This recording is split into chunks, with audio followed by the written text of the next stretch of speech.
You're not entering the darkest room, but one of the most dangerous. There are no screams here, no sarpeggios, no obvious pain. Everything here seems normal. That's precisely why it's the hardest to leave.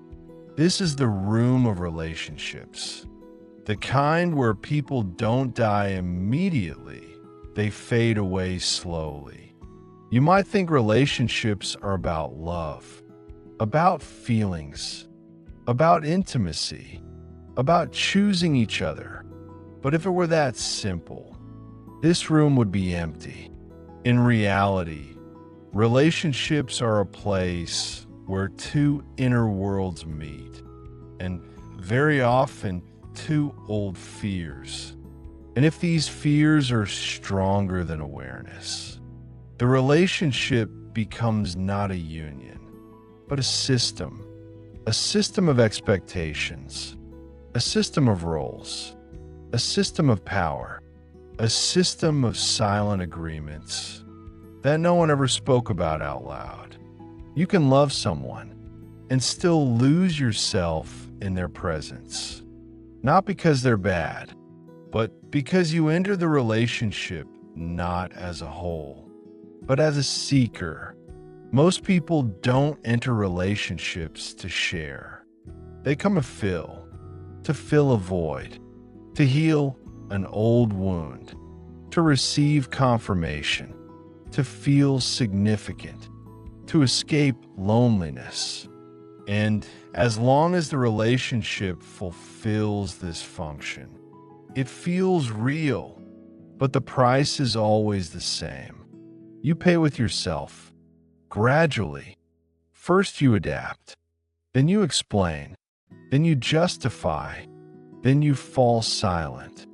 And then one day you catch yourself thinking that you haven't known what you want for a long time.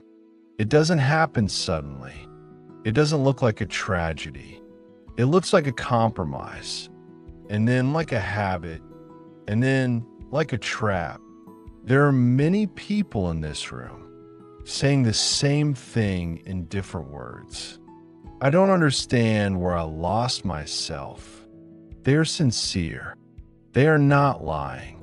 Because losing yourself in a relationship is not a choice. It's a process. When a relationship becomes the center of life, rather than a part of it, it begins to consume everything else. Interests, boundaries, friends, silence, identity. A person begins to live not from the I am, but from the I am needed. And at that moment, the relationship ceases to be a space for growth. It becomes a field of fear. Fear of losing, fear of not measuring up, fear of saying too much, fear of being yourself. Many call this love, but love doesn't require self-destruction. Here in this room, I saw people who were the perfect couple. From the outside, they knew how to appear happy, how to say the right words, how to maintain the image. But inside these relationships, there was no life, only function. He must be strong. She must be understanding. He must not feel. She must not demand. And each of them gradually ceased to be a living person. They became roles. And a role doesn't feel. A role tolerates. One of the most dangerous illusions in relationships is the illusion that if you are patient enough, convenient enough, correct enough, then love will surely appear. But love doesn't appear where there is no freedom. And freedom disappears where relationships are built on the fear of loss. The paradox is that the more a person fears losing another, the less they remain themselves, and the higher the likelihood that they will actually be lost. Because no one falls in love with emptiness. even if it seems otherwise at first. Relationships don't fall apart because of conflicts, not because of mistakes, not because of crises.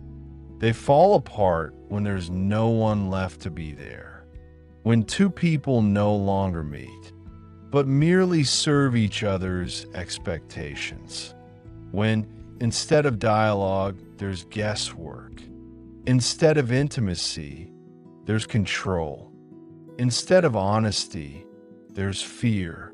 Here in this room, I often see people who say, "We love each other, but we feel bad." And that's the most honest way to put it, because love is a feeling, and a relationship is a structure, and you can't experience a feeling while being in a destructive structure. You can miss a person who breaks you. You can desire someone with whom you disappear.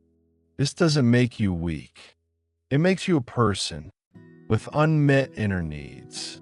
The problem isn't that people want love. The problem is that they try to get through relationships what they can only give themselves on their own: value, support, meaning, identity.